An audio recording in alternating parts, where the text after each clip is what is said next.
With the provisions necessary for its young to feed sufficiently during their larval stage, it will cover its extraordinary pantry with a magnificent show of dexterity, using the elements its ecosystem has placed at its disposal.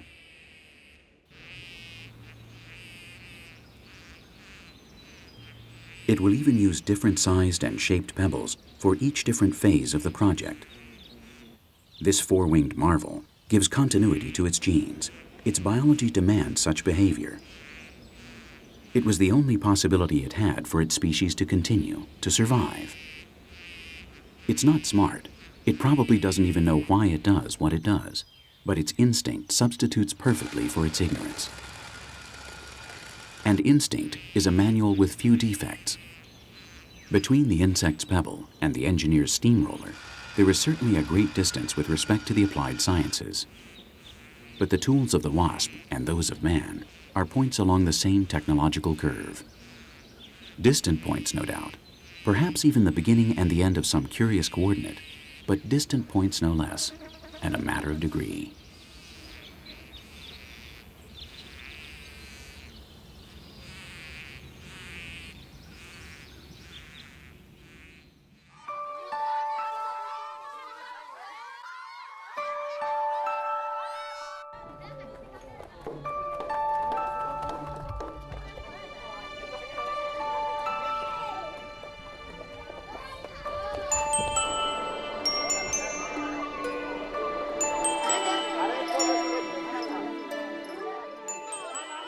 Another characteristic of mankind that is supposedly unique is the capability to play, and thus the possibility to enjoy, or conversely, to get bored.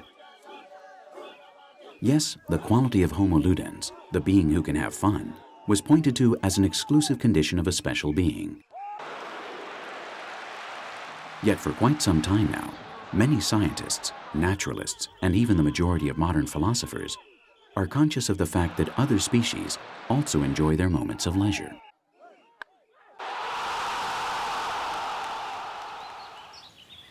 In fact, they do so just as we imperiously need play as a way to develop and perfect our abilities, or even as a way to escape and elude the stress of everyday life.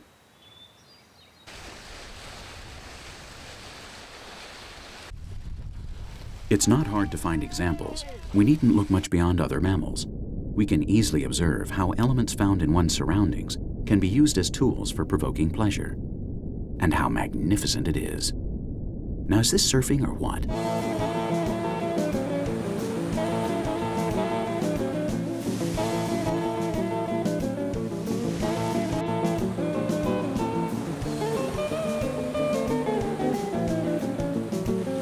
Which is all to say, we're not even the only species that knows how to take advantage of a good wave. The fact is, we could look at a lot of things, play, language, the use of tools, etc., and try to prove if we are or aren't just another animal. But in all probability, what we'd find is that other mammals, or fish, or insects, cross over those sacred borders we somehow feel should be impermeable.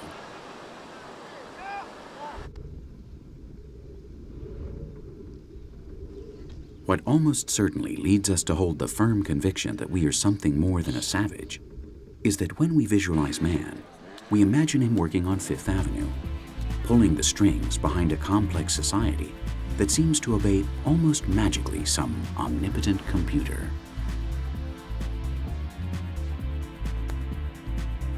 We can't stop thinking of ourselves as a civilized, technological, futuristic being who has taught itself medicine, mathematics, and physics, and who has been capable of transforming and destroying the planet almost at will. But let's consider for a moment the other side of humanity. A very numerous side, as it happens. One that still values the secrets of more balanced and sustainable life with respect to the environment.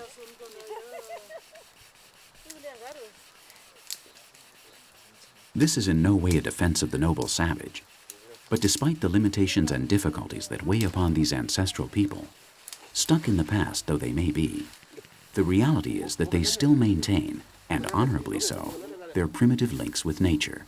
They are coherent within the scope of their own nature.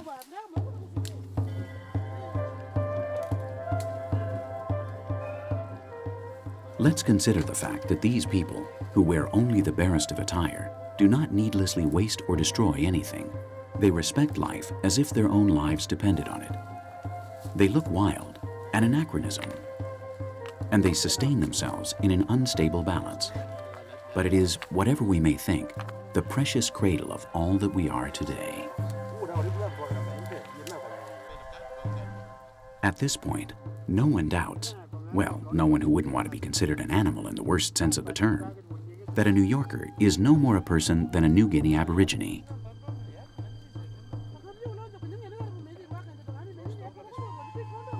Nevertheless, current society has perverted the perception of this reality, offering us a false appearance of ourselves, precisely due to the fact that we are steeped in a culture that is, at times, so artificial.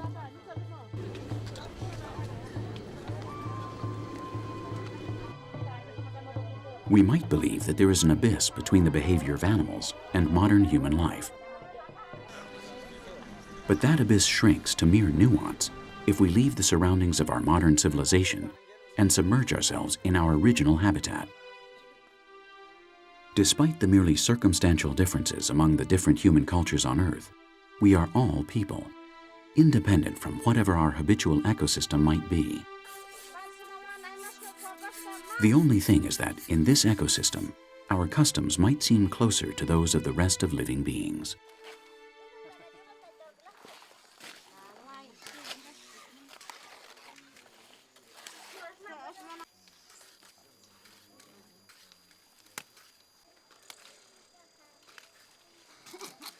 The fact is, the sense of distance between man and beast diminishes or grows to a large extent as a function of purely anecdotal aspects. But let's consider another dimension, the fourth dimension, time.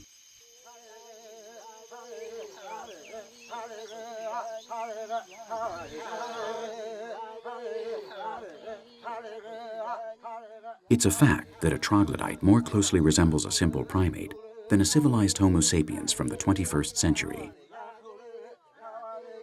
Nevertheless, while they might be separated by hundreds of thousands of years, both of these men are Homo sapiens. Or was there a son somewhere with a special lineage whose father was still an animal? And if that was the case, who chose this new being as a mate to perpetuate its genes, a beast? Biologically, we are only an animal. And historically, there could never have existed such a sudden rupture from one generation to the next.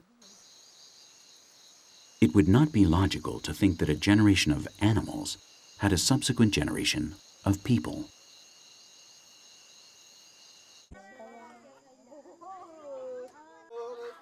But whatever our origin, what is certain is that, just like all the other species on Earth, we have been adapting and changing ever since, according to the principles set out by Charles Darwin. And whatever we are now is the fruit of a great evolutionary feat. In fact, human evolution has been real original.